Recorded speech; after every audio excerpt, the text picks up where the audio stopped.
Hello guys ඔයාලා ICT fun YouTube channel එකට පිළිගන්නවා. අපි අද කතා කරන්නේ Google එකකින් අලුතෙන්ම රිලීස් කරලා තියෙන AI tool එකක් වන Google Stitch ගැන.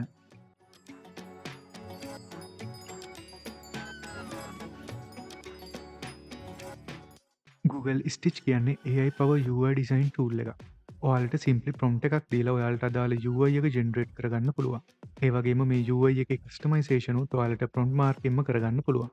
හරි අපි දැන් බලමු කොහොමද මේකේ account එකක් හදාගෙන අපේ UI design part එක අපි කරන්න කියලා. ඔයාලා Google එකට ගිහිල්ලා Google Stitch කියලා search කරන්න. එතකොට මේ මුලින්ම එන link එකකින් ගිහිල්ලා ඔයාලගේ Google account එක පාවිච්චි කරලා register වෙන්න.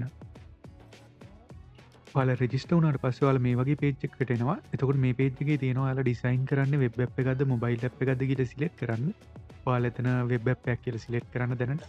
ඊට පස්සේ පහළ තියෙනවා chat area එකක්. එතකොට ඔයාලගේ prompt එක ලියන්න ඕනේ මෙතන තමයි. ඊට පස්සේ මෙතන පහළ තියෙනවා 3.0 flash කියලා. එතකොට එතන සිලෙක්ට් වෙලා තියෙන මොඩල් එක තමයි එතන පෙන්නලා තියෙන්නේ. එතකොට ඔයාලට එතනින් ඕන නම් ඔයාලගේ මොඩල් එක චේන්ජ් කරන්න පුළුවන්. ඊට පස්සේ ඔයාලට අදාළ prompt එක type කරලා send icon එක click කරන්න.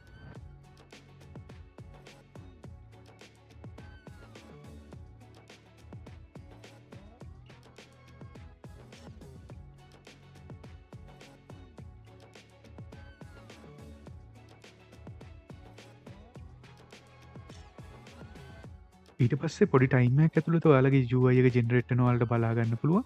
එතකොට ඔයාලට මේකේ කස්ටමයිසේෂන් මොනවා හරි කරන්න ඕන නම් ඔයාලට අදාළ ඩිසයින් එක සිලෙක්ට් කරලා එතකොට ඔයාලගේ වම් පැත්තේ තියෙන මේ chat area එකේ පෙන්නන ඔයාලගේ සිලෙක්ට් වෙච්ච UI ඩිසයින් එක. එතකොට UI ඩිසයින් එකට අදාළ prompt එක දීලා ඔයා changes ටික කරගන්න පුළුවන් මේ විදිහට. හරි මේ විදිහට ඔයාලගේ පළවෙනි ඩිසයින් එක සාර්ථකව ජෙනරේට් කරගත්තා. දැන් මේ ඩිසයින් එක ඔයාලට ඩවුන්ලෝඩ් කරගන්න පුළුවන් ඔයාලගේ කම්පියුටර් එකට HTML ෆයිල් එකක් විදිහටයි PNG ෆයිල් එකක් විදිහටයි. එතකොට ඔයාලා මෙතන මේ more option එකට ගිහිල්ලා ඩවුන්ලෝඩ් දුන්නාම ඔයාලගේ කම්පියුටර් එකට zip ෆයිල් එකක් විදිහට මේ HTML and PNG ෆයිල් එක ඩවුන්ලෝඩ් වෙනවා.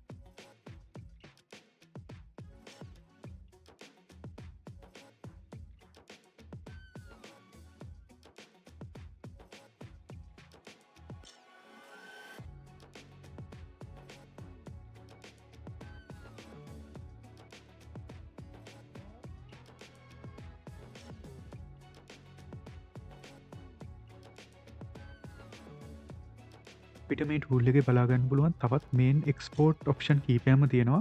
ඒ අතරින් Figma එක්ස්පෝර්ට් එක තමයි විශේෂ. මොකද මේකෙදී ඔයාලට ස්මෝල් චේන්ජස් ටිකක් කරගන්න ඕන වුණොත් ඔයාලට පුළුවන් මේක Figma එකට අරගෙන Figma එකේ ඉතුරු චේන්ජස් ටික කරගන්න. ඒකට ඔයාලා මේ එක්ස්පෝර්ට් ඔප්ෂන් එකට ගිහිල්ලා මෙතන Figma සිලෙක්ට් කරලා convert කියන බටන් එක දෙන්න.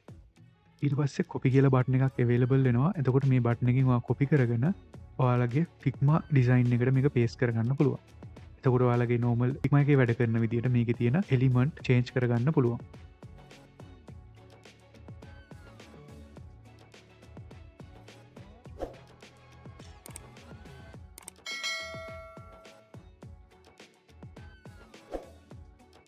හරි මේ විදිහට තමයි Google Stitch වලින් UI එක ඩිසයින් කරගන්නේ. මේක මේ දවස්වල මාත් ගොඩක් යූස් කරන tool එකක්. ඔයාලත් මේ tool එක යූස් කරලා තියෙනවා නම් ඔයාලගේ අදහසුත් පහලින් කමෙන්ට් කරන්න. අපි එහෙනම් තවත් මේ වගේ වීඩියෝ එකකින් හම්බෙමු.